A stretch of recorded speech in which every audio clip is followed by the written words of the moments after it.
what I'll say. Yeah. ZED soon. We are live. Nice. Yeah.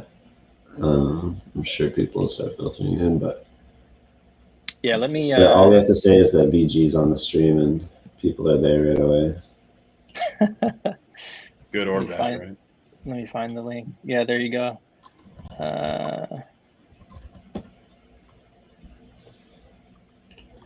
But are you running any horses in the tournament, BG?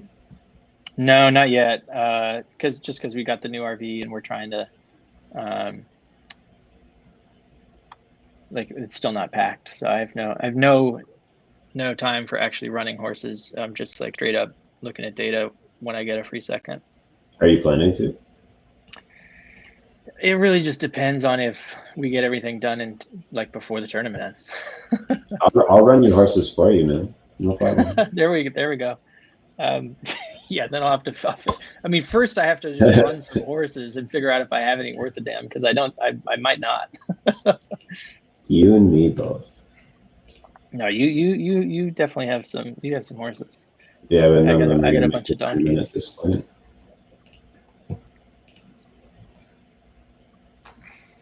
I thought Spirit of Autumn would have done it, but I got too antsy. That's part of the problem.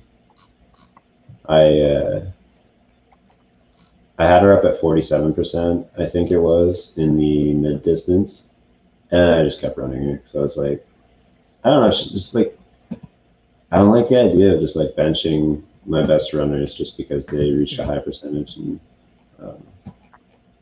it's a problem benching them, except in the maiden. I don't know exactly. I need to go look at how that's going to work. Should mention that. Yeah. The maiden's going to be super fun, actually. I'm really looking forward to that, especially since like I haven't had any real luck with bred horses recently.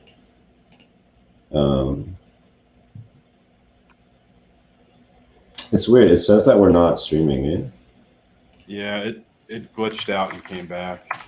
I'm gonna post that we're back live. We're definitely back. Oh, there we go. But yeah, I mean, I mean, like I've had a few unraced be pretty good. Like Spirit of Autumn was very, very new, but as far as bred horses go, they've all been pretty just meh, like good $2.50 grinders and stuff, which I guess comes with theater and territory. But I feel like one of these 8 to 9 new horses that are gonna pop are gonna be at least good, at least one.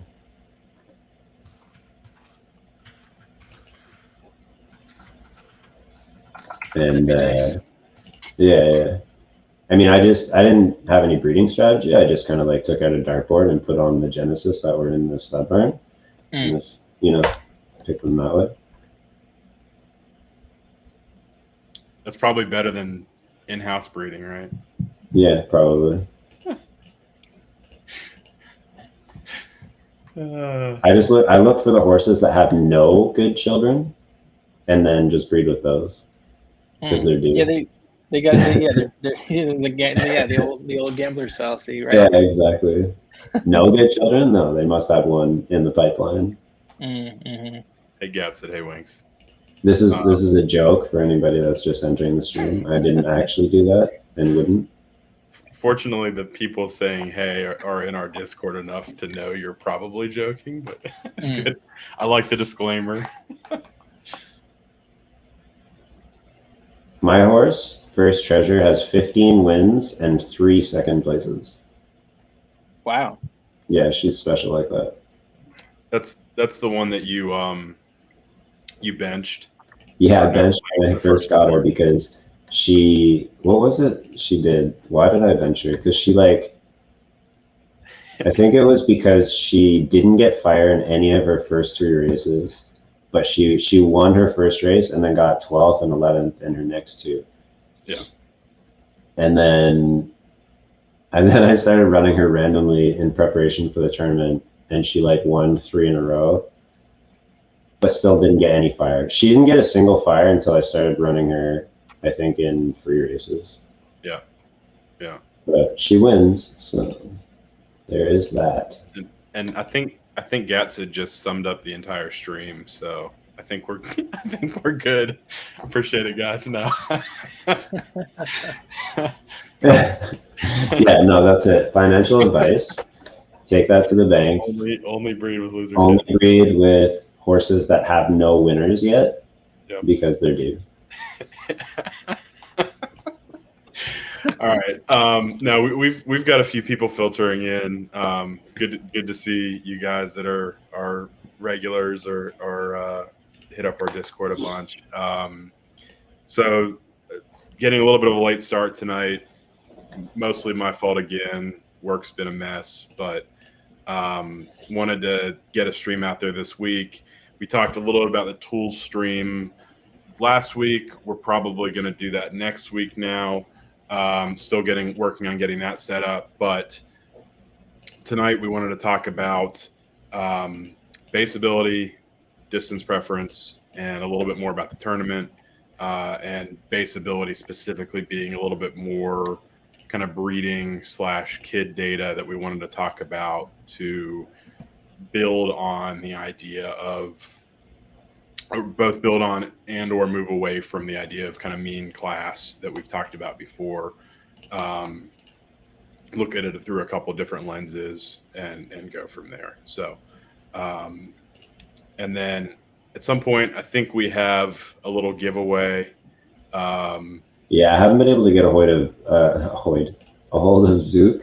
Okay. He might have gone to bed. I know that he tends to go to bed a little earlier sometimes. Yeah. So if he doesn't show up, I will give away one of my horses tonight, and then he can just do a giveaway on our stream another time. Whatever works for you, CJ. I mean, Well, I mean, I just figured we said that there was going to be a giveaway, so I don't want to disappoint people, and all my horses suck anyway, so just kidding. I thought you had the secret though. No, so yeah, I think let's jump right in. We've got BG on, as you guys have noticed, to walk through some more data that we've been looking at, that he's been really kind of cranking through, and I think a lot of this,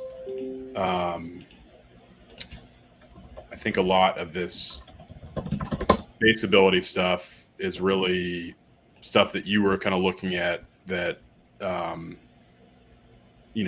some people might have asked you about, but you just kind of started digging in based on a lot of our previous discussions, right? I mean, is that kind of how to characterize it, or how would you?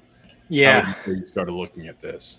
I wanted like people have brought up the negative aspects of relying on mean class, right? You have horses that start off in different classes, and that affects the mean class distribution. And then to a certain extent, you can influence as a racer the horse or the race that your horse, the class that your horse races in. We'll get there. And so like if you sandbag down a bunch, as people did when there was the fatigue bug that just let you sandbag, right? Like that you're kind of making it a less accurate metric overall. So I wondered if the general shape of base ability as it applies to Genesis horses, C1 through 10, was a set of normal distributions for each horse, right? Like I wondered, like, can you model it that way? Because within each of those, and within the other similar attributes like mean field elo, they look like you have these nice peaks, right, for every if you striate those by genotype. And so I basically just picked like, okay, so they're all pretty evenly spaced, like the means of these normal distributions, and there's like there seems to be about this much overlap. So what is that numerically? And especially when you're looking at like the middle 50%, right? I mean that's kind of your the bulk of your horses are Yep. going to follow that pattern really nicely. There's still a few to the extremes, but in general, yeah, I mean, I think that lines up with some of the charts that we've showed before that you put together, and some other stuff that we've looked at. So do you want to it looks like you're pulling up your screen, so do you want to jump into kind of are you going to draw for us, or let's see if I can draw. Okay, I just need to see where that shows up because I got my iPad and my Chrome tab here.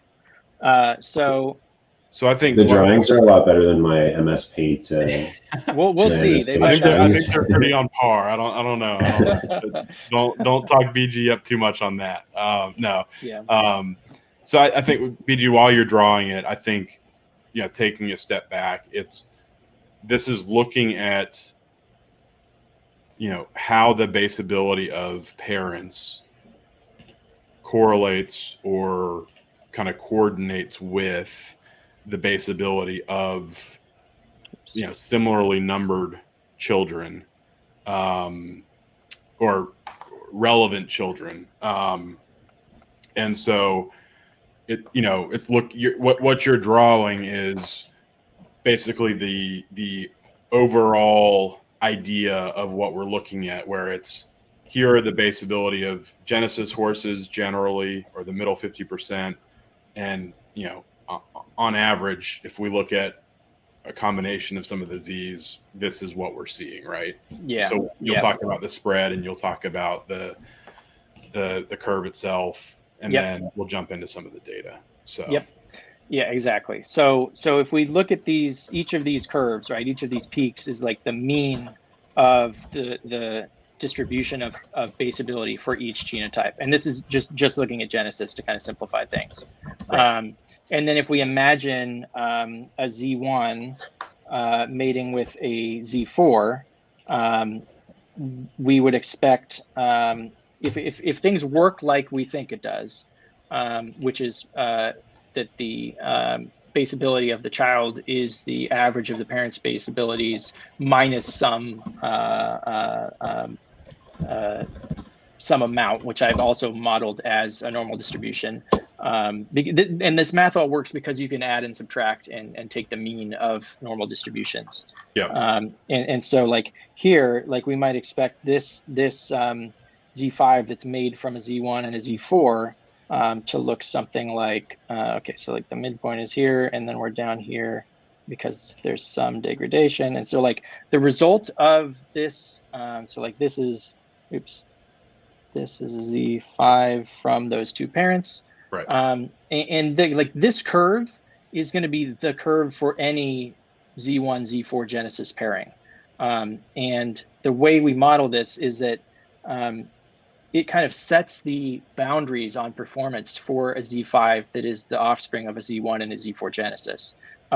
66 or like 68% of the time, I think it's going to be within one standard deviation of the mean. And then 99.7% of the time, it's going to be within 3 standard deviations of the mean. Yeah. So 98% is 2. Yeah. Either way. Yeah. Yeah. Sorry, just because I don't mean to interrupt here, but just for like someone like me looking at this, the way that you're modeling it or drawing it, I would assume looking at this that a Z1 and a Z4 Genesis together making a Z5 would have, if you took the average Z1, the average Z4, and the average Z5 legendary, the Z5 would be higher than the Z4 Genesis? Or is this just like an example of the curve? I'll have to run the math and see what my model says. I'll switch over to Wizard shortly, and we can actually see what the pairings look like for the Z5 legendaries. CJ, I don't know if you meant it this way, but that's a good kind of caveat here. Is this isn't meant to show the exact curves. It's more for everybody watching. This is more of a representation of how it works. Yep. Exactly. And so the other kind of piece that you have to keep in mind is that any time you take the mean or add or subtract two normal distributions, the sigma or standard deviation increases to kind of reflect the that we are adding uncertainty. So this is actually going to be a slightly flatter and wider curve to reflect that we took two distributions where the exact point is unknown and performed some operation. In this case, we took the average, and then we also subtracted a small normal distribution that models like 0 to 10% fall off. And so, like when you get down to the Z268 level, there, you know, like it's way, you know, it's way over here, but it's like a super flat distribution, just because there's so much uncertainty. And I think this is a pretty good explanation. And what I've done is for every horse, for all 130,000 something horses, I've taken I've created these, the mean and the sigma of all of these normal distributions from the Genesis parents. And what that gives me is the kind of bounds on their, like how bad they can be and how good they can be in terms of baseability. But it also gives me percentages, right? Like the one standard deviation range, which is going to be useful for kind of estimating performance. And if I switch over to Wizard, give me one second. I'll drop your I dropped CJ. I was going to say I'll drop your screen and then I'll add you, but you beat me to it. So while you're doing that, ZED Run podcast. Yeah, we're going a little bit deep today. We've had this teed up for a little while, and you know, finally kind of had a chance to all get together and you know, make sure we were ready to present some of this stuff. So it's kind of a combination of some things that you know, BG's been working on, and then we've been talking about together for the last couple weeks, both from a baseability and breeding standpoint, some more data there, and then in a little bit we'll talk about distance preference and a few of the things that we're seeing there. But it is going to be a lot of math, a lot of percentages, a lot of charts, and we'll as you have any questions, feel free to ask anybody watching. And then you know, I hope, you know, some of you guys who have been watching us for a little while saw that we got some additional videos posted to YouTube. So this will be another one that goes up on YouTube, in addition to some other videos that we're still trying to get up. And so you can go back and watch parts of it to look at the charts and make sure, you know, you can go back and watch it. So BG, do you want me to go ahead and pull up your screen here? Yeah, that'd be great. Okay.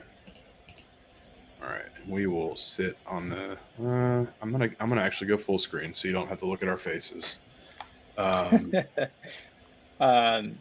Cool. So this is kind of what I just showed previously. It's in the reverse order, so that the Z1 is at the far right. But imagine there's a curve on each of these. This is just showing the means, but I've modeled the sigma as its own variable. But it like eventually what I'd love to do is draw out all these curves so you can see how the curves overlap, and how wide they get towards the lower end at the Z268 level. But this is basically just showing that for Genesis horses, I had to pick numbers to represent the means, right? Right. And so I picked numbers so that like the far end of the Z1 is around 100. Mm-hmm. And I left enough room so that the children don't go negative immediately. So like I started the Z10 mean around 45. And there are still some children that have like a super negative mean for their distribution curve here. And we can talk about those as well. But so like this is how all Genesis look in this model. Mm-hmm. And then if we flip over to all horses, you start to see that there are different pairings. There are different ways to get a Z5, right? could be a bunch of Z1s, adding one to that genotype with each breed until you get to 5. Could be a Z2 and a Z3, which gives it a different curve. And so, CJ, you had asked about a Z1 plus a Z4. Yeah, versus the Genesis. So something that we had often talked about and people had asked about was like, well, you know, is it better to have a Z5 Genesis or is it better to have a Z5 Legendary? And so it'd be interesting to see kind of like what this would say about a Z1 plus a Z4 versus a Z5 Genesis, right? Yeah. And so let's see here. So and just before you show it, to me, logically, when I think about how we believe the breeding formula works and how, you know, we've mapped out kind of or shown the correlation between like mean class and all that other stuff, just without seeing the data, because like this is also the first time we're seeing a lot of this data, right? And without seeing it in full, I would think logically a Z1 plus a Z4 on average would produce a stronger Legendary than say like a base Z5 Genesis. And I think we'll have to, let's see. I think I can do like add another attribute here for like parent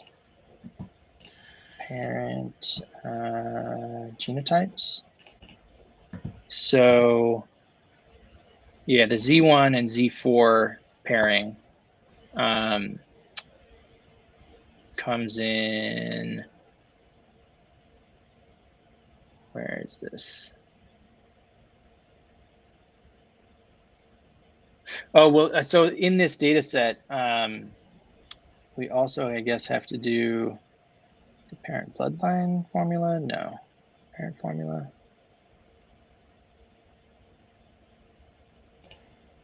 Oh, hey, MJ with the raid. What's going on, MJ? Hey, thank you. Retro. Retro. Really appreciate the raid, man. Golden Glow, what's going on? You guys can't see me, but I'm going crazy right now. Yeah, I was gonna say maybe I should pull up our faces on this side. Hey guys, what's going on? No, we were doing a deep dive. We were doing a deep dive. Oh man, Golden Glow, appreciate the sub, and MJ, man, I appreciate the crazy sub giftage, man. 20 subs on the community. Anybody in here who got one, you know, unbelievable. Thank you guys. MJ, really appreciate it. And Golden Glow, like I said, thanks for the 3 months, man. Yeah, thank you so much. So for everybody coming in, we are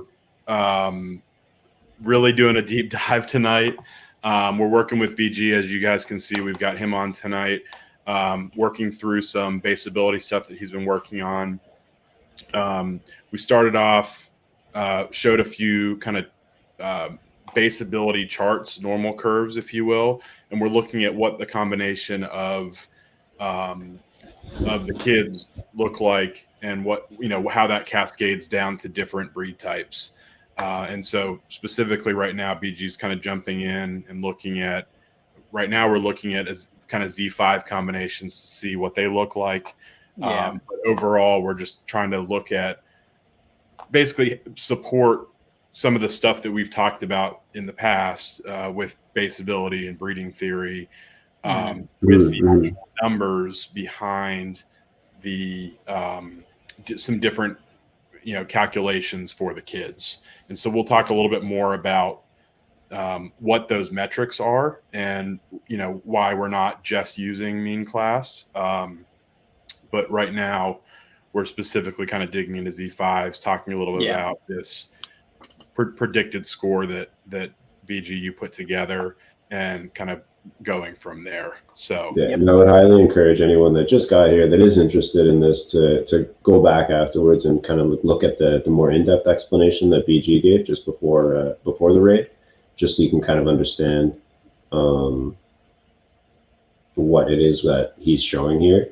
And this specifically we're looking at because we were just trying to figure out or I was saying, like, logically speaking, with the data that we have, it would seem to me like a Z1 plus a Z4 Genesis would on average create a fold as a higher base ability than a Z5 Genesis. So a Z5 Legendary versus a Z5 Genesis. Mm-hmm. And then in this model, and I'm going to have to remember why I did it this way, but the Z5 Genesis comes in around 70 for its mean, and the Z5 Legendary that is a Z1 plus a Z4 is around 62. Interesting. And yeah, and the we'll have to double check my math here, right? Because we want to compare. What do we want to compare? Z5 Legendary versus Z5 Genesis in terms of, like, we can look at the mean field elo, and I think that tracks. The Legendary is lower elo, or it's facing, so like mean field elo, I don't know if I've discussed it much, but it is another attribute like class mean that seems to track base ability really well, even more so because it is less affected by sandbagging. And in this case, the Z5 Legendary, that is the child of a Z1 and a Z4 Genesis, is lower elo than the Z5 Genesis is. So I think, like, I basically fine-tuned the normal distribution of loss at each breed such that it matched the kind of real-world results we were seeing in terms of performance. And that's why, because I think, like you, like, if I was just looking at this and kind of like, my assumption might be that the Z5 Legendary is higher base ability than that Z5 Genesis, but I don't think unless the average, like, degradation that Dirt Dog is pointing out is higher than what we thought it was initially. Yeah, exactly. Yeah, and I so think that's why originally I think. Okay, sorry. I'm just saying, originally what we had looked at before was that we were thinking it could be like a 0 to 10% drop, but this seems like it's higher than that, right? Yeah, and this is like, it's hard because in that previous view we were just looking at the means of those distributions, and as I explained when I was kind of doodling it out on that whiteboard, right.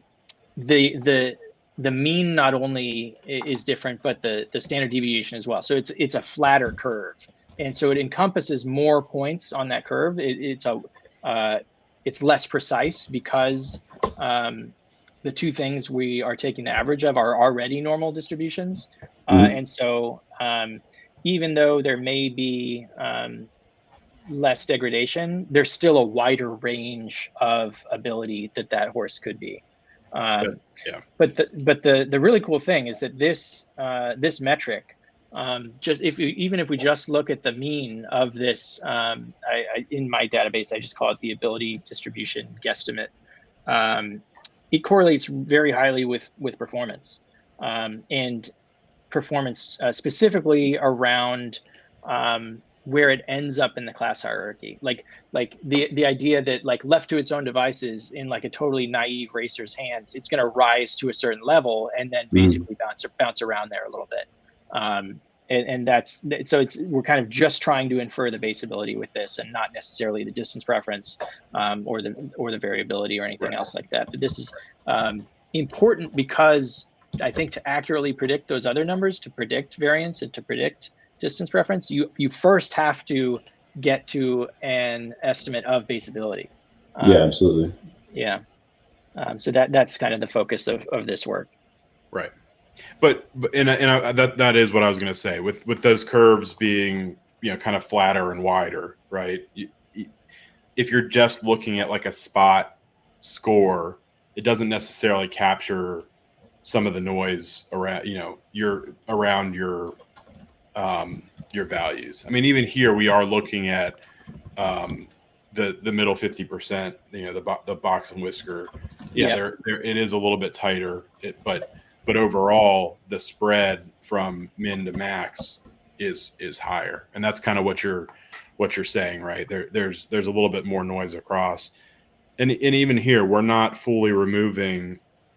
We're looking at elo here. We're not fully removing variance and distance preference, right? So there is, even though we're looking at over the entire population, so those effects should be minimized.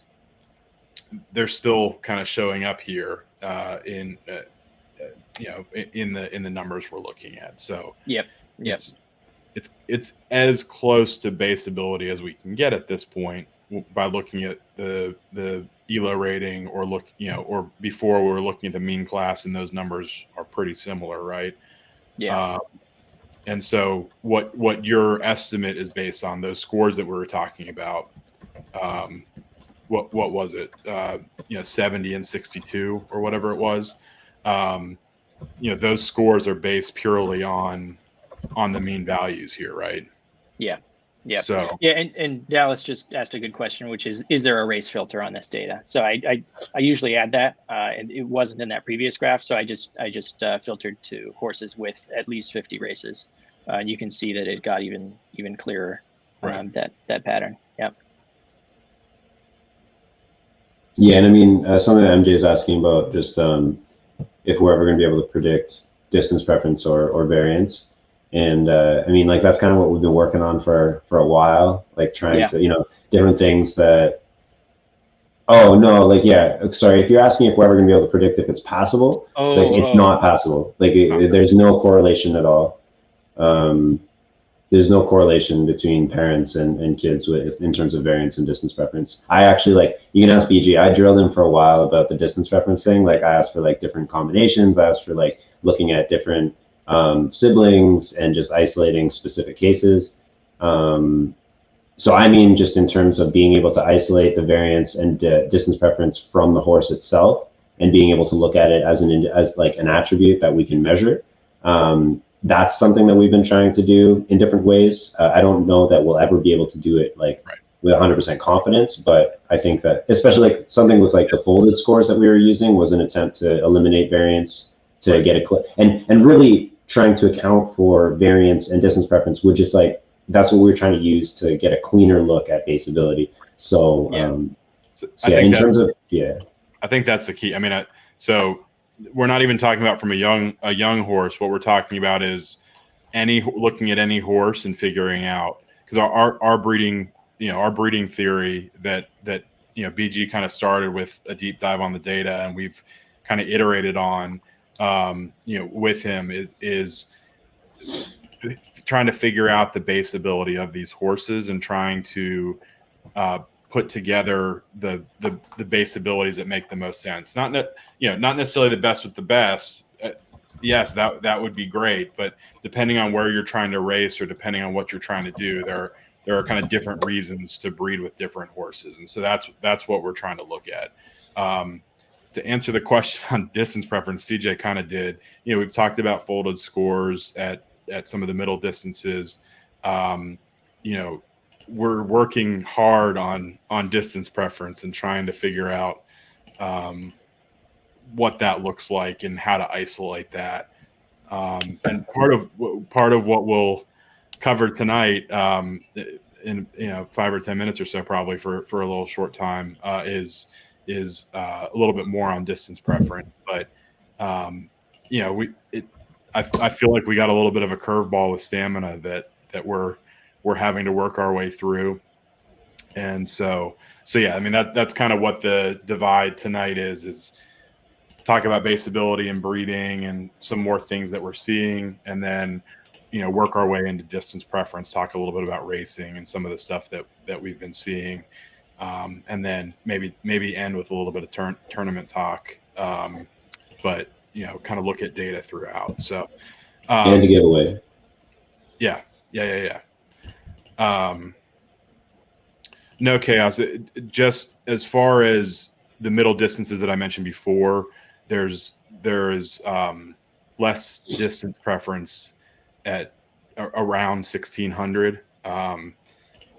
So there's more distance preference at the extremes. It kind of expands or increases from 1600, and so the closer to quote unquote zero distance preference you can get, or impact of it, that's why we look at 1600 and 14 and 18 if there aren't a lot of races at 1600 there. So yeah, and I think the use of this data, right? Like why is this baseability data important? You can use it to make breeding decisions with.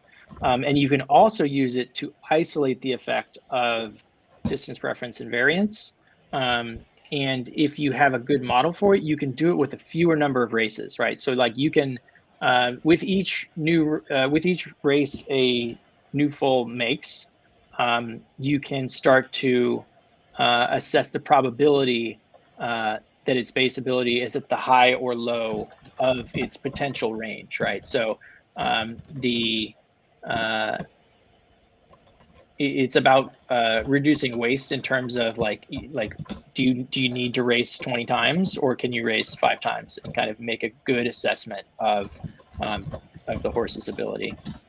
And yeah, to MJ's question about breeding, like why would you pick a certain base ability horse to breed with? It matters where you want to race, right? If you want to race class 1, then high VA plus high VA is really the only option. And if you want to race in class 3, you can find 2 class 2 horses. And or potentially a class 1 and a class 2 horse. That BA wise, yeah. Just kind of what I was typing out in there was just basically kind of going along those lines, where it's like in a vacuum, if you want the best possible racer with the highest possible potential, then yeah, just go for the highest possible BA from both parents. And then as long as you're above the bottom of class 5 in terms of the base ability from whatever you're breeding, then you're just hoping for variance and distance preference to do its work to make a plus ROI racer. Like at the end of the day, most of your racing performance, we've talked about this a lot, is going just to be based on like whatever random variable you get assigned afterwards, right? So it's like as long as you're keeping your base ability above a certain threshold, you have the opportunity to create a really strong racer or positive ROI racer relative to whatever field it ends up in. It's just a matter of, getting lucky, I guess. Yeah, if you want to see the lowest base ability horse in the game as calculated by these curves, it's Tinkerbell, and its record is amazing. It's like 10th, 11th, and 12th with the most in 12th, and I can't believe it has as many races as it has, but it's impressive. It's a special horse. Yeah, if you want the worst when horse class in the game, 12 comes out. Yeah, there you go. Right. Yeah. It may be competitive. A dedicated class. Yeah. So like the interesting thing about Tinkerbell though is that if they expanded the class system to like 10 classes, it might be in like class 9, and eventually there might be a bunch of horses worse than it in class 10, just depending on how people breed. How breeding goes. Yeah. Yeah. BG, we've got a few questions here that we can hit on. But I didn't want to get too distracted from your data. I think we've talked about a lot of kind of what we wanted to hit on here. We've kind of talked about your average scores. We've talked about some of the spreads you're seeing. We've talked about kind of what we're seeing kind of passed down as far as a base ability or overall kind of average ability goes. ELO, mean ELO rating for kids versus parents. Mm-hmm. Was there anything else that you kind of wanted to hit on breeding specifically? No, I think we covered a ton of it. I'm sure we'll have questions after the fact too, and I'm always happy to answer on Twitter.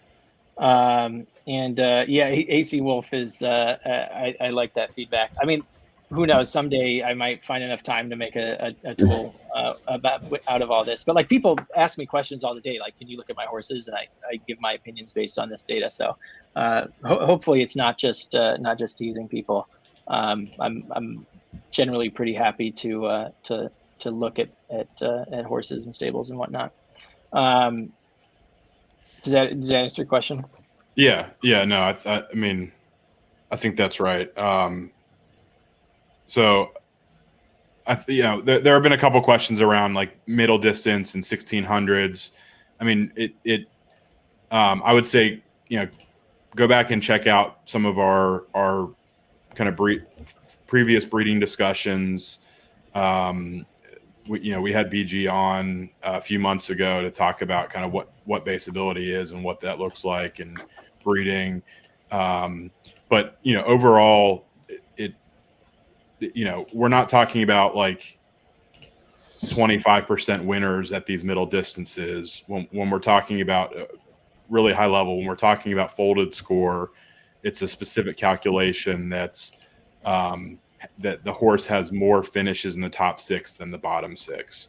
And so if you have a U-shaped horse, that horse's folded score is generally going to be closer to 0, especially if it, at some of those middle distances, that's what we're looking at. So it's the placement pattern at the middle distances is what matters. And if it's U-shaped, then if it's straight up and to the left with a bunch of first, seconds, and thirds, then at 1,600, then that's probably a pretty strong horse. Depending on the class of those races and the buy-in of those races.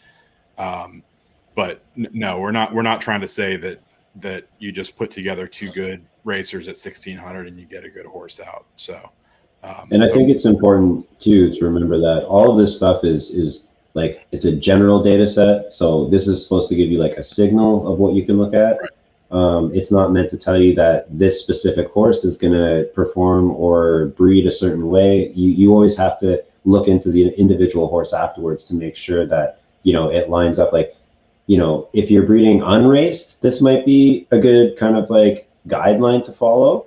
But if you're looking at horses that has data, then it's much better to look at the individual horse, see where it's performing, see what its offspring look like. And I don't mean that in like a race performance sense. I mean like, see where the offspring are falling on the class system relative to other horses of a similar ZED type, and so on.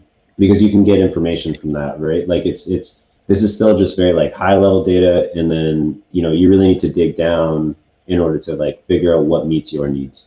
Yep. And then Toxin had a question about mixing blood, and I think that goes back to what CJ was saying about, and BG as well, targeting specific kind of average class when you're racing. If you're breeding a Buterin with a NACA, there's a pretty good chance that you're going to start in class 5 and you're going to face, lower competition to start. So if you get base ability from the NACA and then a little bit of variance or distance preference, you could have a pretty strong horse. That's not guaranteed by any means, and not even likely, but it's definitely a chance. Yeah. And the problem with that is if you breed a Z10 Buterin Legendary from a Z1 and a Z9, it's going to, even if it's in-house, it's going to cost you 0.06, and I think we all know where the Legendary Buterin floor is right now. So there is a little bit of a premium that you can get for a Buterin Legendary bred from a Nakamoto, but it's not. If you get a donkey horse, it's going to be tough to sell what you bred it for. Yeah. So yeah. And to what you're saying as well, when you're looking to breed in-house, it's like, when we talk about these things, you also still have to take into account that when you are breeding, each time you're breeding, there's that degradation factor, right? So yeah, it's all very like complicated because you have to look at each individual horse. It's not really like an easy. To Toxin's question about mixing bloodlines, when you hold the genotypes as a fixed attribute, I don't see any change for mixed versus non-mixed bloodlines, which is interesting in that there doesn't seem to be a benefit or a penalty to doing so. So, Retro, that's a good question. So we're just talking about base ability here. So, and no, so every horse is a combination of base ability that it gets from its parents, and then distance preference and variance that it gets when it's born. So you see a lot of the strongest horses now are legendary and exclusive horses that have a very high dosage of distance preference and are, you know, significantly out competing even the Z1, the best Z1s and Z2s in class 1 or class 2 or wherever they're running right now. So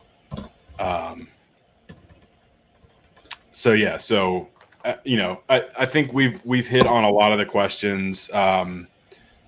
One question on your data, BG, was about sandbagging, skewing it. And I think we've kind of talked about that with yes. I mean, so part of the reason that we're looking at ELO tonight is because while sandbagging is still quote unquote sandbagging, I'm gonna put it in quotes because I still don't like that word. Is, you know, it is still encompassed in this. It doesn't as effectively impact ELO as it does mean class, but you're so much closer to the data, you can probably speak to it better than I can. Yeah. So like, yes, there is skew from people who purposely try to drop class across every race. That it evens out quite a bit because while horses do drop, they also then win back up basically to around the level of their base ability. And so it does even out quite a bit. But that's still a valid concern. And so I started looking at the mean field ELO as an attribute, which is basically you take every race a horse is raced in, and you take the average of the ELO of the horses in those races, and then you take the average of those averages. That is more robust than just looking at the class of the races raced. So I think there's still improvement to do there. Like if you look at that mean field ELO by the ability distribution that we explained earlier in the show, like very high correlation.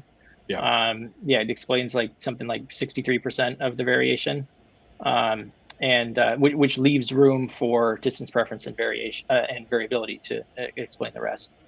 So I think you know, I'm constantly trying to refine these attributes based on feedback I get, and like the feedback against class mean is very clear, right? Like people don't like it because it's gameable to an extent. I think it's honestly, I think it's a pretty small extent, but it's still a valid criticism. So I'll still continuing to improve on it. Yeah, I mean, go ahead, CJ. Go ahead. So I just wanted to come back to Retro's point before, because I think that that's a concern that a lot of people have, where it's like, if you can't breed a horse better than its parent, you know, what are we doing here? And I think it's important to remember that, like, when we're talking about whatever the degradation could be from breeding, I also think that we've never really like ruled out the possibility that there's like a very small percentage chance that a base ability or the average base ability could end up higher than its parents. But it's a very slim chance, it seems like, based on all the data that BG has shown. And then the other thing is that variance and distance preference can make up a whole lot of that. So like, let's just say you take two Z1s and they get, you know, slightly less base ability than their parents, but they get a huge dose of distance preference, or they get a huge dose of variability. They're going to be much better racers. So they're going to be very strong. And I think that that's kind of where it evens out, because like you can even see, look at a horse like Wavelength. Like Wavelength is crushing it against like the top horses in the game, and it's a Z18 Buterin Legendary. So I mean, it probably won the lottery in terms of distance preference, right? And I think that that's something to keep in mind, is that that's one of the ways I think right now that breeding is kind of like evened out or made kind of fair, where you can like breed basically unlimited amounts of like Buterins and Finnies compared to, say, Zavos and Nakamotos. In theory, you would expect a Z2 Legendary at some point to be the best racing horse in the game, just because there's so many more chances for a Z2 Legendary to get like that perfect combination of variance and distance preference than Z1 Genesis. But I think like otherwise, I mean, there's still going to be, you know, variance in that as well, right? Like a Z4 Legendary Zabo could end up being stronger than a Z2. I mean, not like if you had unlimited breeding, but like just with the samples that we end up having. But anyway, so that is kind of a rant. Yeah, no, I mean, so BG, I know you you don't necessarily have a hard stop, but I know what you can't stay on with us forever. So I did want to I got distance preference. Yep, I got probably 20 minutes left. Okay, yeah, that sounds good. So I don't know if you want to pull up the. Do we want to jump into the negative rolls and talk about that? Do you want to pull that up and? Yeah. I can explain I can explain my methodology there.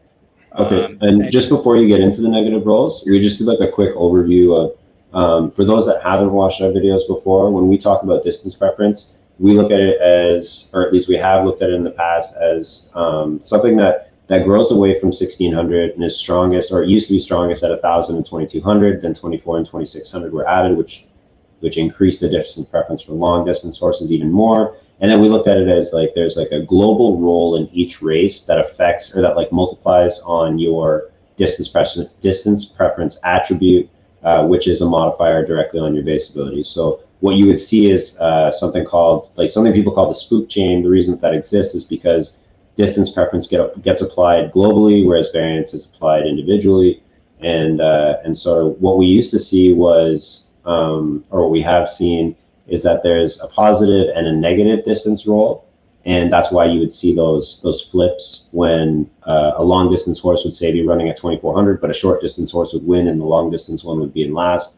That wouldn't happen without negative rolls. And then kind of like this is what BG is going to be talking about, that negative roll, or the flipping of the race, as some people refer to it. Right, and I think specifically that quote unquote Spook Chain is more the huge odds that you would see with some horses, but they would still finish close together. And that's because, based on kind of what we've talked about in the past, you have three factors that add up. We talked a little bit about earlier. We think you have three variables that add together: base ability, distance preference, and variance. We think variance might be a multiplier, but either way, you have these three puzzle pieces that fit together. And those horses that had, if you had one pulling 6 and one pulling 45, and they're smushed together, either 12th and 11th, or 1st and 2nd, or one or two places apart. In my mind, that's what the Spook Chain was. And that second place horse would never beat the first place horse because they have very, very similar profiles. And so that's more context for some of the stuff that we're talking about. One thing I just noticed, sorry, before we jump into the data, BG, Koenig, really appreciate the sub, man. Thanks for the 2 months. I saw we missed that a few minutes ago. So, and good to see you in chat tonight too. So I think I didn't necessarily want to focus on that piece, because I think we are going to talk a little bit more about that. The data that you have up now, is this, should we go ahead and pull this up and take a look at it? Yep. Yeah. And I'll start off by explaining the methodology here. So what I've done to infer distance preference for each horse is look at their short flames versus their long flames. And if they're strongly one side or the other, then essentially it works out that large negative numbers mean like a lot of short distance preference, and large positive numbers mean a lot of long distance preference. And if you're around 0, you basically have no distance preference. You basically live in 1600 because that's the only place you can win, and unless you get a negative distance roll at a longer distance. And what this chart is showing is the slope of a linear regression on the pairings of race position, like final position in the race, and distance preference. And basically what this means is that I wanted to see what that global distance preference roll was per race. And I looked at kind of the sort order of the horse's distance preference in the race. And you see that in most races at those lengths, so this is just showing 1000 length races, the horses are ordered by their distance preference in kind of gross order, right? There's still things like baseability and variance that change that order somewhat. But if you look at the gross ordering, the slope of that regression line is positive. Sometimes it's very positive, in like they're basically in exact distance preference order, and sometimes it's more of a wash, in which case maybe the global role was smaller, or variance played more of a role, and sometimes it's like very strongly negative, meaning that per race distance modifier was negative, and a penalty was applied to the horses with high distance preference, which did not affect the horses with low distance preference, and they tend to win those races. And like if the 3 highest distance preference horses got flames in that race, they might end up 10th, 11th, and 12th if the roll was negative. Right. So it's a really cool way to kind of understand that roll for every race, to estimate it rather, and in doing so, we can kind of see that there are patterns to that slope, right? And our kind of task now is to understand why there are patterns and what affects those patterns. Right. And the interesting pattern we're seeing is that fatigue, or now called stamina, seems to affect the slope of those races, the ordering of those races by distance preference in some way. And whether that, it's hard to say exactly why, because we can't see the numbers used to run the race, but that is a pattern we've kind of noticed. Sounds good, Retro. See ya. Yeah, Heroin, appreciate you jumping in tonight. I know CJ just mentioned something, but the VOD will be posted, and we'll also get this posted to YouTube so that you can kind of go back and chop it up and look at different things. We're just getting into distance preference and looking at some stuff that we've noticed recently. And before we covered a little bit on baseability and breeding. BG, one question, I know we've kind of answered it, but I know we had a huge group jump in. Jamoish asked if the tool is available. So the tool in this form is not available because it's a bunch of data work that BG has done and built out. Wizard itself, I think, is it a freeware on Mac, or is it a? You can get a trial on the Mac and see if it works for you. I pay for it because it's worth its weight in gold. Right. It saved me like probably days at this point. And yes, this is BG from RSOP. I'm in there as well, to answer your question. Yeah. But so Wizard you can pay for on Mac, and basically you take all the data that you're pulling from the ZED API and dumping it in, defining all your variables. What number of variables are you up to now? Like almost 900 attributes per horse that I'm calculating. Yeah. I'll throw a party when I get to 1,000. But there is you did an interview with Andrew from ZED Insights as well, right? Yeah. So I would suggest all you guys kind of looking at BG's tool for the first time, or kind of his data warehouse for the first time, I should call it. Definitely check that out and kind of see he walks through his process. So definitely take a look, and then hop in our Discord, and if there's specific questions about the data, definitely ask. He often answers directly, or we kind of coordinate on stuff. So yep. And Naruto, thanks for dropping in, man. So BG, jumping back into this. So immediately, you were kind of talking about the slope and kind of what this data represents. And what stands out to me is, we have dates along the bottom, and we have what looks like a much tighter range of data here, starting in right before September. So, yep. and there has been a gradual widening, or a little bit of a widening in the recent week or two. Is this paid races only? Is this paid and free? This is all 1,000 length races. Okay. And so I guess what are you thinking that we're seeing in the data here? So we talked a little bit about negative rolls and kind of what this represented. So is it as simple as there are fewer negative numbers here, so there are likely fewer negative rolls or negative sloped distance preference races? Is that? Yeah. I can show it to you like this, and then give it to you by era, and show you that in the original era, about 33% of the 1,000 meter races had a negative roll. Or I mean, it's hard to say that they had a negative roll, but like by the ordering of the horses in the race, I've inferred that it was negative. Yeah. And this one is not by flames. This is by the ordering of finish position and distance preference. And the distance preference, you're right, is calculated based on flames. Yeah. Right. Which seems like extremely accurate.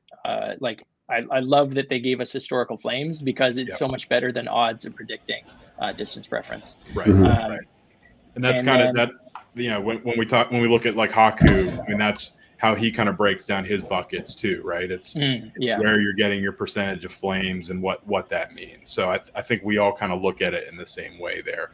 And so, you know, I don't want to steal your thunder, but when I look at this, I think, oh, something must have changed. And I don't think, I think what I'm seeing is there are likely fewer negative distance rolls, or what looks like it. And so we looked a little bit at field composition, because we've said, we've come out and said, hey, a lot of what we're seeing is super competitive fields, insanely, all the big horses are back, everybody's running the same races, which I think you and I were on at like 3 or 4 a.m. for me, like Friday night, looking at some stuff, and there is some change in field composition here, right? So you have more distance preference horses running in every field, but it's not as large an effect as you would expect to see, causing this specific change, right? I think that, so some of it may be that. And I mean, I think we're operating under the assumption that the stamina change, however that changed the racing formula, that how stamina impacts or is multiplied by or hits the numbers, is what's kind of causing a portion of this change. And so I guess I want to make sure that I'm kind of characterizing it how you would characterize it, or kind of how you're seeing it, or what you've heard. Because to MJ's question, I think we want to kind of, I don't think we can say definitively what stamina does and what stamina doesn't do. Right. Yeah. This is just noticing a change in the patterns, and I would hesitate to say the reason behind it. I can imagine lots of different interpretations around what may have changed with stamina, or how stamina changes horse performance, that could result in this change in pattern. But I haven't developed any kind of statistical tests to say that one of those is more right than the other. I do think it's worth answering MJ's question about the horses where flames don't equal performance. And like there are lots of donkeys who never get flames, and it's hard to assess their distance preference. However, if you use ELO specific to a given length, and then you compare the ELO on the short side versus the ELO on the long side, you get a very similar, I think it's like 70% correlation with the flame-based approach. So that gets you a distance preference rating for all the donkeys that never get flames. I haven't then recalculated the slopes of the races based on that number instead of the flames number. I expect it might be more accurate, but that's future work. Right. Hey, Dragnet, what's going on? Stamina makes a horse tired. It correlates to reality. Let's come back. I guess BG, if you have a there. And I think what we're trying to infer is how it makes a horse tired, right? Like, does it change? Does it affect the base ability more than the distance preference, or vice versa? Does it change the variability? Does it change all three of those things? Does it change all three of them, but at different rates? And so, like, you need a lot of samples to do that, and we're not quite there yet in the analysis. But this to me is like very striking, right? Something related to distance preference seems affected by stamina.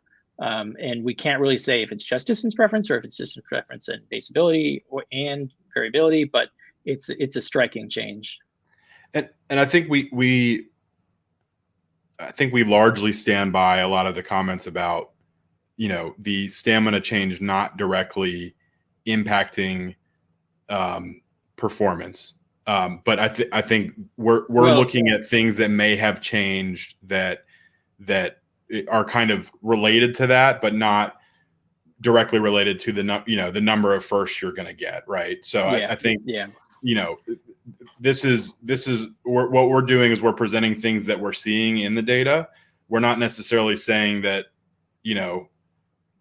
we're not saying, hey, we're going back on what we've said before, or kind of counteracting or saying that Zed has said it's something different. It's just saying this is a change that we've noticed, because in the end, this is kind of a derivative of a derivative, right? You're looking at you're kind of making an assumption about distance preference, and then based on historical finish patterns, this is the slope of those finish patterns, and it looks like it's changed, right? So again, we're presenting data. And I think if you look at the finish patterns for horses, this is going to show up as fewer twelfths for, like, if we're looking at 1,000 meters, which I think we are, right?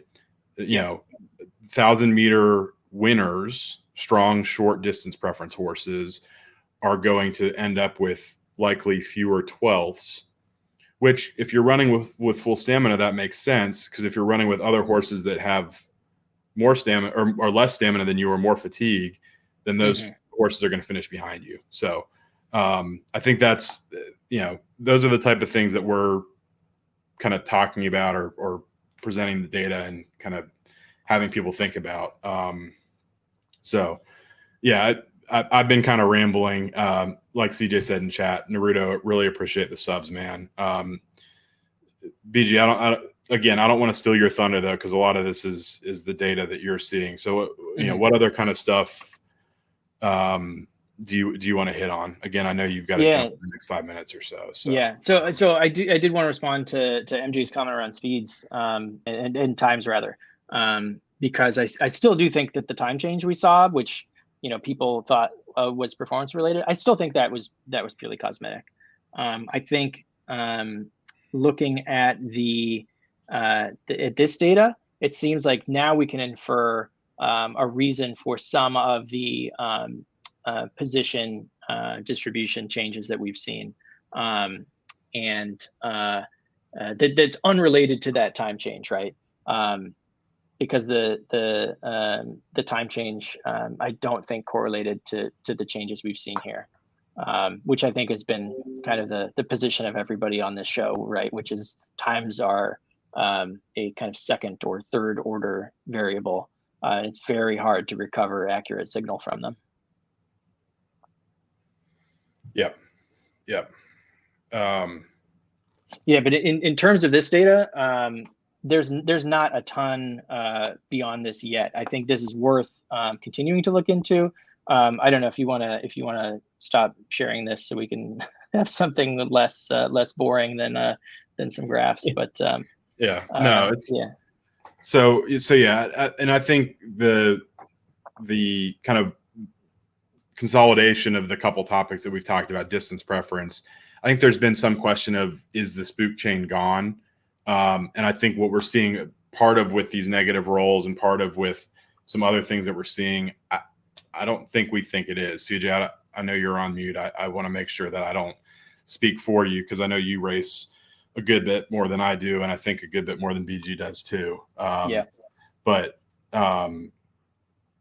yeah, CJ, I didn't know if you had kind of specific comments on the spook chain and kind of what you're seeing. I think what we've noticed is a softening of it due to stamina. That variance may play more or less of a role, that base ability may play more or less of a role. And again, we're digging in to figure out kind of why that is.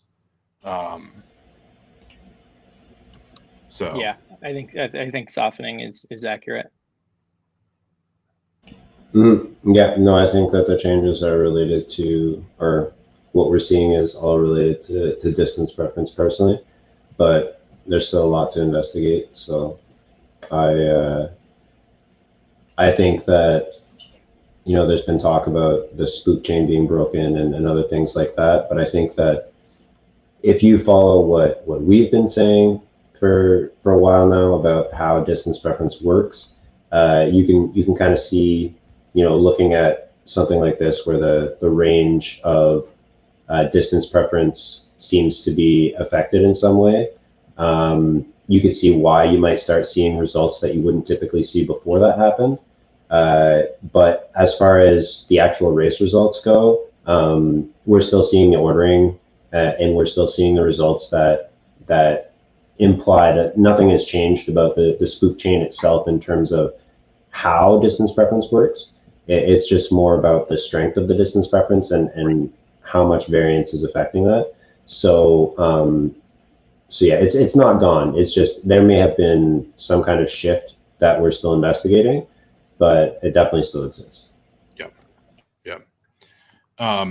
BG, okay, you did pull up your tweet. I was literally about to ask you that, if you could link that or pull it up on screen. Yeah. Oh yeah, I can pull it up, just because I think people have had a couple of questions about how to interpret it.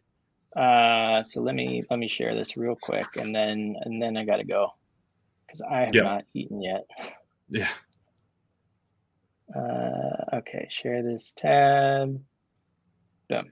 Okay, so what this is saying, right? Because I can't tell how much fatigue or how much stamina loss your horse has, right? I can only tell how many times it's raced in the last 12 hours. But I can, based on how many times it's raced in the last 12 hours, show you the distribution of finishes. Yep. And you start to see that like past like 6 in the last 12 hours, you start to get fewer firsts, to the point where they eventually just like vanish entirely, and way more 12th places. And that we know that fatigue does vary based on horse, and Zed has talked about that range of like 5 to 8 races. This 5 to 8 range is where fatigue starts to drop below 90%. Yep. And we can see that, like, as Zed says it works, it does seem to work. That most horses get 5 to 8 races before stamina loss has any effect on their finish positions. And just to touch on that, because I know that it came up earlier about, people asking about how they think stamina works, and kind of like a lot of people not really knowing for sure. But I think based on the wording that they used initially and based on the results that we've seen in the past, if variance works the way that we believe it to work, or at least I believe it to work, then what we see in the patterns of results from high fatigue from full stamina down to like low stamina or like high fatigue, for example, I think it's an effect directly on base ability, because with the way that variance works, and like if your base ability is consistently getting lowered by stamina, then that's kind of like the result pattern that you would see. Right. At least I think that's the result pattern that you would see. And yeah, I think that, like you said, because a lot of people wonder these things, like if something is said whether it's actually being affected that way. We're seeing exactly this. It's just that, like, yes, you're probably safe to run, like, and you'll see, because it'll tell you once, because not all horses can run the 8 races, I believe. I think it's like 99% of them are supposed to be able to. So that's why you see that very slight kind of like tail off on the 8th race, I think it is. I'm having a hard time seeing it from here, but I think that there's like a small number of horses that would do that. Yeah, and there is, like, if you look at between 0 and 6, the share of first places increases a little bit with each race in the last 12 hours, and I think that just reflects people. You don't run a donkey a lot, right? You run your good horses a lot because they have a higher chance of winning, and so that's why we see that share of first place increasing. And with that, I got to jump off and get some food. Yeah, BG, all right. really appreciate it, man. By. And as always, like BG's always around in our Discord. I think he's in a bunch of other Discords too. He's always happy to help people. I can't really speak for him. Maybe he just doesn't like you if he doesn't message you back. But yeah, if I don't message you back, it just means you have to bug me more because I forgot. I'm in all the Discords. I'm on Twitter, BG_alt. Hit me up if you have questions. Usually I'll post your Twitter in there. Yeah, really appreciate all the data as always, man. We'll talk soon. Go get some food. Right on. Thanks for having me on. I'll talk to you later. That is his Twitter. You picked a great time to jump in, and appreciate the 2 months, man. The resub. So CJ, are we doing the G word right now? Oh, you want to do the giveaway now? We want to do that before we jump into into that. Does everybody want to do a giveaway now, or do you guys want to wait until the end? Make you guys stay for our stream. No, I'm just kidding. We can do the giveaway now. Let me just pull up the horse that Zook sent me. Did he? So he's not even gonna. He's too good to drop in. No, he said he was going to Disney World tomorrow, so he's not available at the moment. I think he said Disney World. Could have been Disney. Is there another Disney? Disney World, Disney Place. I don't know, something like that. So yeah, I'll just I will share my screen with the horse that we are giving away, courtesy of Zook.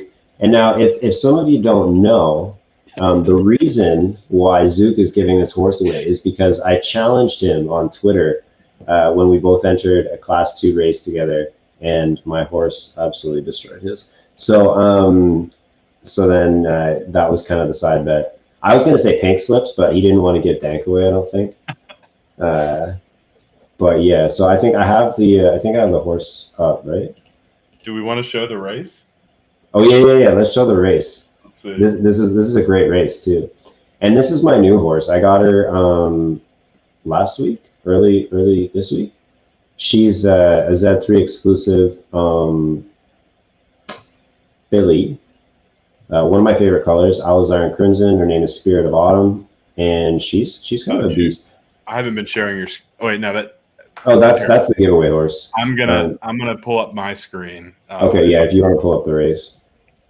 A little bit all over the place tonight. Well, when we did the kind of side bet, that's my horse right there. She's a beauty. When we did the side bet, I kind of like did screenshots of each part of the race to kind of emphasize the point of what happened. Wild thoughts. So yeah, it was a pretty good race. It was tough. I'm pretty sure Dank, Spirit of Autumn, and Wild Thoughts got the fire. Funk was in here.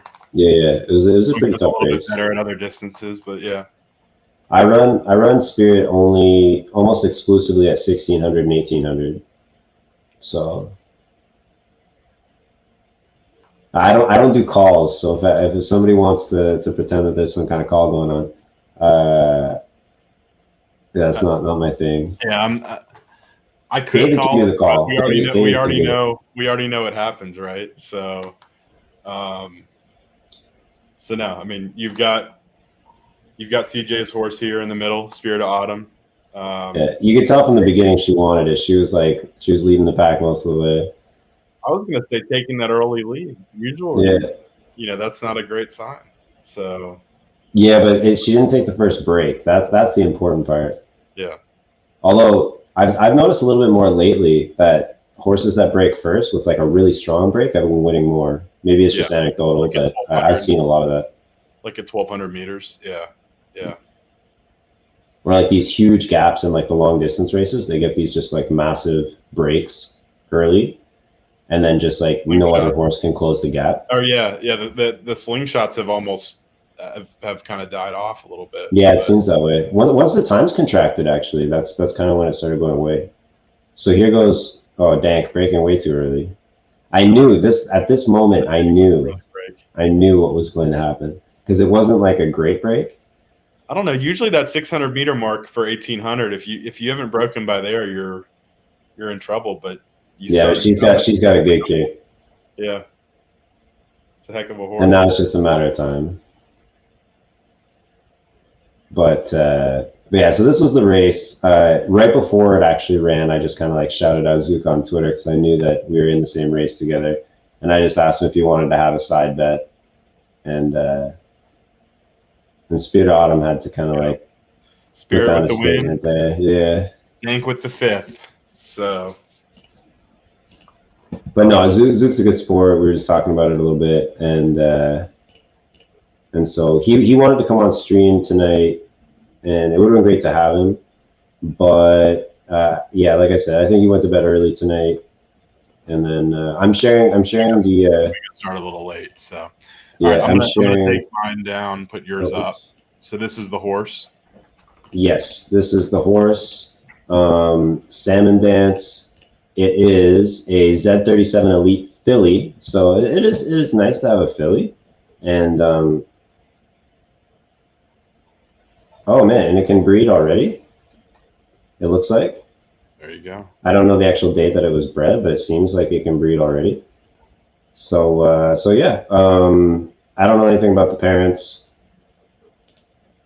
but yeah. So why don't we just do a raffle? Yep. So we're gonna do. We're gonna do exclamation point Pony Zook in chat. So just like that, go ahead and enter. Entries are open. So we'll let you guys enter for a couple of minutes, and then we'll go ahead and do the drawing. Oh yeah, it was born on September 17th. So yeah, it does have a breed available already for anyone that's interested in breeding into a Z37 Elite.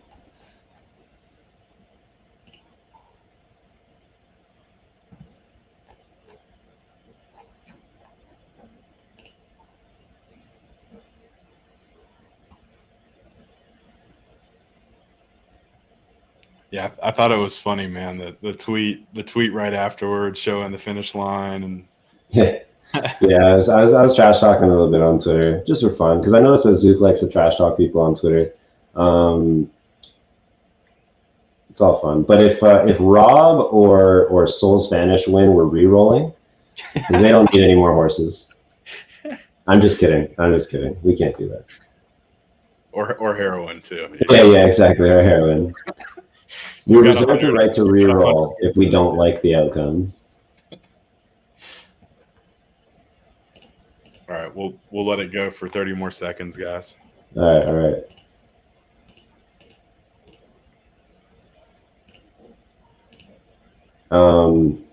Speaking of the tournament, wait, were we speaking of the tournament? No. Yeah. Speaking of Spirit of Autumn, I'm so disappointed that she's not going to be in the tournament. I was an idiot. I was just like, I got her up to 47% in mid, which probably would have made it, but I just don't have the discipline to just put her on the bench after that. And she's high variance, and she just went into like a really, really bad streak. I think she got like 12th or 11th, like 7 or 8 races in a row. You're talking about Spirit. Yeah. So I mean, like she was crushing it up in class 2. Like that's where the Dank race happened. But she's just so high variance that she just dropped. Oh, I thought it was gonna be. Hey, congratulations, AC Wolf. Oh wait, what is it? What is it that they do? Snaps? Is that a thing? Snaps? No. I have no idea. So yeah, AC Wolf. I think you're in our Discord. But if you want to reach out, CJ, do you just want him to reach out directly to you? Yeah. Just send me a DM if you don't have my Discord name. It's Siege. Sorry, CJ. I call it Siege now because everybody else does. It's just CJ or CEEJ, and I mean I'm sure you can find me. I'm around, so shoot me a message and I'll send it over to you. And yeah, you wanna jump into some tournament talk, or how's everybody? Let me drop it. I saw somebody else doing the snaps thing recently. I think it was Retro. I think it was Retro on his stream. He was doing like an early morning stream on the weekend, nice. And he was doing a call for a race, and then I think was it Bon Voyage's 100th win, something like that. Anyway, and then he was just like, it's like snaps in the chat, and I was like, oh, that's kind of fun. I actually had never seen that before, but I wasn't sure if that was like a horse thing, so I just went with it. Yeah, I don't think it's a horse thing, but okay. But yeah. Have we talked about Milk Bar Mania yet? Because that was like a recent acquisition by Arbitrage. No, and I'm pretty sure that Rob used to own it. My age, I'm probably older than most of the people in chat. Come on. I'm like 45. Wow. That hurt. That's a pretty decent start to the career. Yeah. I mean, it's a monster sprinter, obviously. Yeah. Yeah, I'm not actually 45. I was just joking. Yeah, well, that was my problem, Koenig. I was just like, I don't know. I have a problem sitting around. I want to race all day. Like, that's all I want to do. And she's like my strongest racer at this point. And because she's actually like competitive up into class 2, class 1. And you've got some big names at the top of the leaderboard. I mean, oh yeah, I mean, like I saw somebody tweet about Billions earlier. Well, one thing that we noticed with the tournament format is like a lot of these Z1s and Z2s or Z1s and Z2s are just like, they're so consistent on the left side of the track. And because they don't rely on variance as much for their performance, because they're like, you know, the highest base ability horses in the game, they're having a lot of success with this, like this system that rewards placement over wins, right? And I thought it would be kind of neat if in the next tournament or in future tournaments, if they had like more of like a point system where it's like +3 for wins, +2 for second place, and +1 for third, and so on. Which would, I think, maybe give higher variance horses a bit more of an edge and a chance against some of the more consistent horses. Yeah. Hey Gags, what's going on? I was about to point out, even with the big names, you've got some pretty strong spikers up here. So yeah, there's some really cool horses. Criterium, Tide, Chin's down here at Kirk is slacking over here with only 65%. So Tsunami Tide's looking good. Yep. Newton, Dez. Yeah, you're probably going to see most of the like really big name racers are all going to make it. But I actually had this interesting interesting conversation on Twitter, because someone was saying to me, they're like, oh, like this tournament is boring because it's like it's only going to be, you know, the top racers in the game. I'm just paraphrasing here. It's not actually how it went. I'm just exaggerating, but I think what a lot of people kind of missed when they were looking at the tournament information is that the quarterfinals have a ton of money, and because they're ordering it by class or class rating, you're going to have basically like a really good opportunity for horses that do manage to sneak into the tournament with low class points to advance to the next round. And then once you get to the semifinals, then it's all randomized anyway. But there's going to be a lot of horses that probably don't typically make a ton of money racing that will have an opportunity to make a good amount. Like all you have to do is win a quarterfinal race, and every horse that gets in is going to have a chance to do that, right? Like there's no horse that's going to be eliminated from contention in the quarterfinals. So I think that's really exciting opportunity. And I actually kind of had that same approach before the tournament started, where I was like looking at them like, man, I don't have any horses that are consistent enough to win. So I'm just going to keep running normally how I was. And then like the day before the tournament started, I like reread everything and things were pointed out to me. And I was like, well, shit, I should have been downclassing and I should have been doing all this other stuff, because, you know, just getting in, you have a huge opportunity to win a good amount of money. So like I'm out here breeding and I'm ready for the maiden, and I'm going to go and buy a bunch more horses because I got to get at least a few in there. Yeah, no, that's a good shout out. I mean, for those of you, I'm going to respond to some of the comments in here. I mean, I know Heroin's talking about the maximum number of horses. Poseidon's sitting pretty right now, even at just the short distances. He's got a bunch, it looks like, between him and his brother. Sorry, give me a second. But yeah. One thing I wanted to call out is the maiden tournament. You made a good comment earlier, CJ, about the maiden coming up. The tournament that the Zombie crew is putting on. So, you know, I'm sure you've seen some hype tweets about some of the content creators getting in and entering some horses together. So CJ and I have teamed up. They've organized a little charity thing with 5 horses from a lot of the big stables, the big content creators. So we're excited to do that. But definitely, if you have a couple horses that haven't run their Griffin yet, and you want to enter that maiden tournament, definitely take a look for tokens on the secondary market or mint some tokens and get signed up. Yeah, I would encourage you to mint some tokens because they are going to be burned after this weekend. Yep. It's the opportunity right now is still there. Like right now we have 2 Rainbow Jokers minted. So that means 2 people are going to go head to head for $20,000, right? So I mean, like, even just getting into that would be unreal. Like the opportunity for the amount of money that you could make just by getting in. So I would really encourage people, like, if you're interested in the tournaments, if you're interested in supporting like the zombie racing platform, try and mint some more tokens. I'm going to be minting a few more before I minted one last they go away. Yeah, I just like I'm a degenerate gambler, so I gotta at least take a chance of that rainbow token. We did have a stream with Joe a couple weeks back that is posted on YouTube. We talk about a lot of the tournaments. Again, you know, we've got to say it, not financial advice, but they do have a really cool setup where I think we're locked in at max prizes for 8 tournaments, so 4 more, and then there are prize pools for 4 more tournaments beyond that, varying levels of like color lock or breed locked, or excuse me, bloodline locked.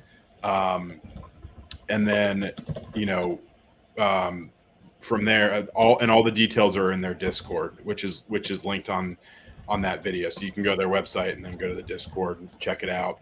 But like CJ said, you know, we've each minted a few, and the big thing there is if you mint 2, if you own 2 mint or otherwise, you lock in 1 token for next season automatically. Yeah, that's another. I mean, season 2 is. I think the intention is that Joe was mentioning when he was on our stream is that they also want to build in some kind of like maybe almost like origin value to the season 1 tokens. Right. So I think that they want to kind of reward people for supporting them early.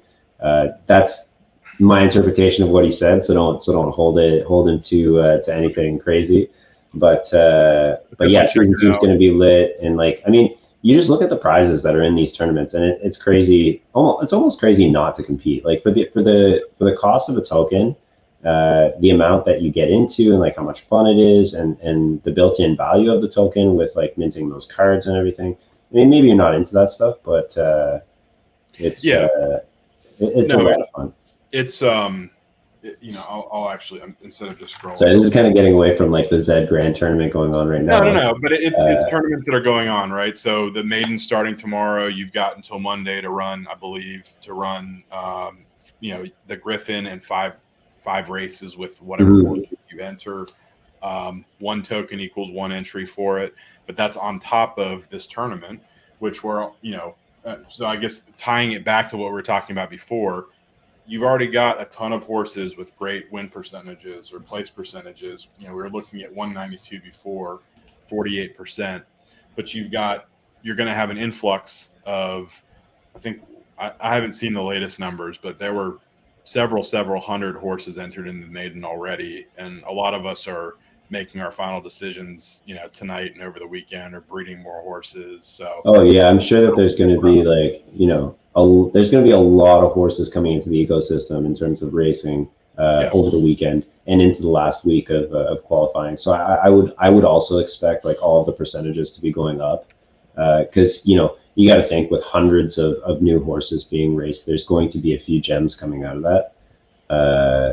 And it's going to be a lot of fun though. Like especially like the charity portion is really cool to have like those teams and they frame it as like, oh, who's got the best breeding stable or whatever. From our strings that we believe a lot of that race performance is randomly assigned. So we know that a lot of it is randomly assigned. So here's hoping we get lucky and end up winning because that would be pretty fun. We should see a big spike in Griffins over the weekend for sure. Oh yeah, Griffins are going to be firing off like crazy.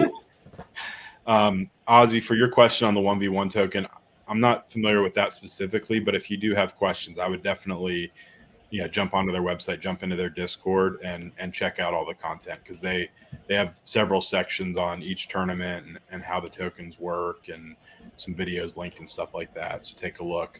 But rolling back to this tournament, we were talking about 192nd gets in each funnel. Right now, it's 48% for short. And it's I haven't even checked the middle. I find it's 42.86% for the middle at 30 right now. Okay. And 43.59 for marathon right now. So it has finally flipped. So we were I think we were looking at it and middle was actually a higher place percentage for a little while than that surprised me because I actually expected marathon to be the highest place percent going in just because they have the most advantage in terms of 2400 and 2600 in terms of consistent placement. So right. I would be surprised. A short horse is gonna compete. There's literally zero chance as a sprinter wins the tournament. Zero chance. All right. 0% chance. We'll see. If a sprinter wins the tournament, I'm selling my entire stable. All right. I'll hold you to that. You can sell it to me for a discount so you can buy it back when you feel it coming back. Yeah, exactly. All right. Yeah. I mean, we hit on the ZED tournament a little bit. We didn't get BG's numbers, but I think we are seeing a huge number of free races. We've seen a slight pullback in paid races just because of how often those free races are firing off. And so, it'll be interesting to see kind of how things shift if we kind of get back to that paid race cadence that we had before. Maybe not this weekend, maybe not even next week. But we'll have to keep an eye on that. We'll definitely have. I know we've talked a lot about racing stats and things like that in the past.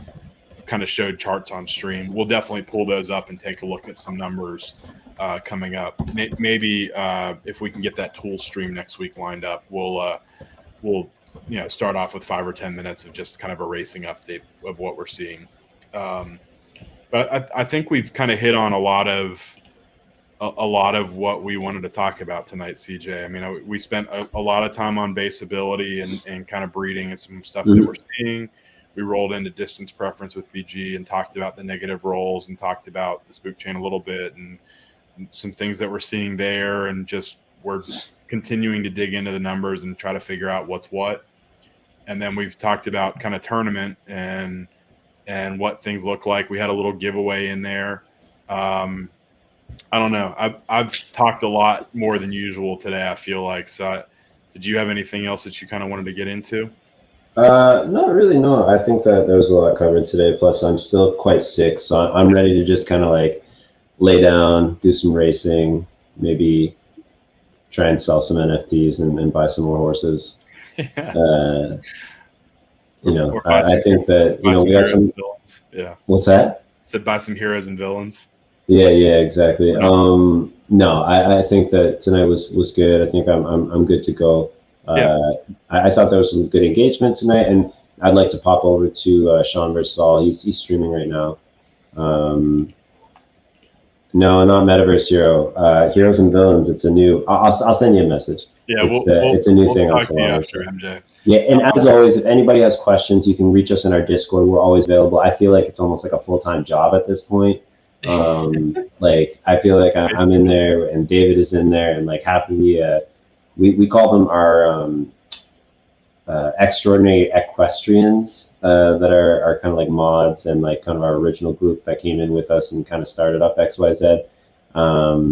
We're in there like all day answering questions and just trying to help people kind of along in the game, beginners and experienced players, I guess you'd call. Like, what would you call it? Like someone that handles the ZED stable. Would you call it a player? I guess I don't know. Anyway, trainer. Yeah. Long story short, yeah. Anyway, the long story short is just if you guys have any questions or if you need any help at all, or if you want to come in and just debate a point, like we have had many debates in our general chat lately about different aspects of the game, and I encourage that because I think being questioned on your theories and I think like being challenged on the things that you believe in, that teaches you how to think critically about what you're doing and also kind of opens up your point of view to potentially being wrong about something or learning more about the game.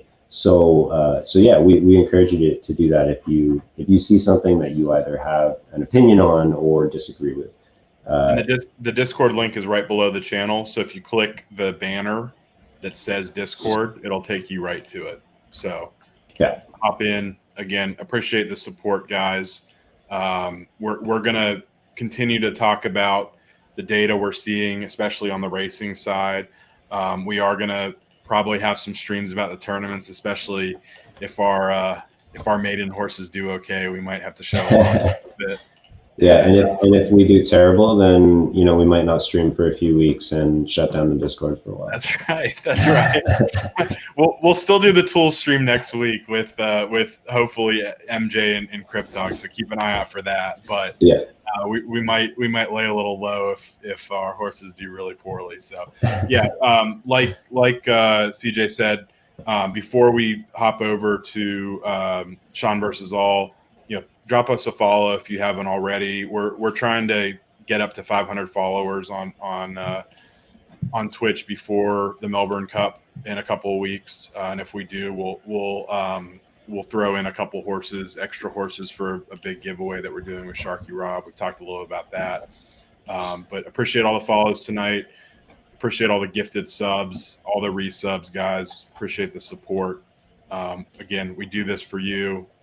So we wouldn't be doing this if a lot of you guys weren't in here. And we have the retro racing or the retro gear. Where's the I gotta pull up the link for our swag we've got now. If anybody, I think what we'll end up doing is probably doing some giveaways at some point. I know that I have already put in an order for a bunch of the swag. I don't want to call it swag. I'm not Justin Bieber. It's stable swag. I mean, that's what the site is. So I've got it up. CJ, if you drop it in chat, I'm gonna get this raid teed up. Yeah. I'll just drop the link to our stuff on retro. It's pretty neat. I don't know. I'm biased, but I like our design. Yep. There it is. Yeah. So everybody have a great night. Thank you for stopping in. Really appreciate it. And give Sean some support. Yeah. His stuff's a little different than ours, but it's like high energy, really fun. Do some Zed bets, load on in, we'll see you next time, guys. Thanks a lot. Bye.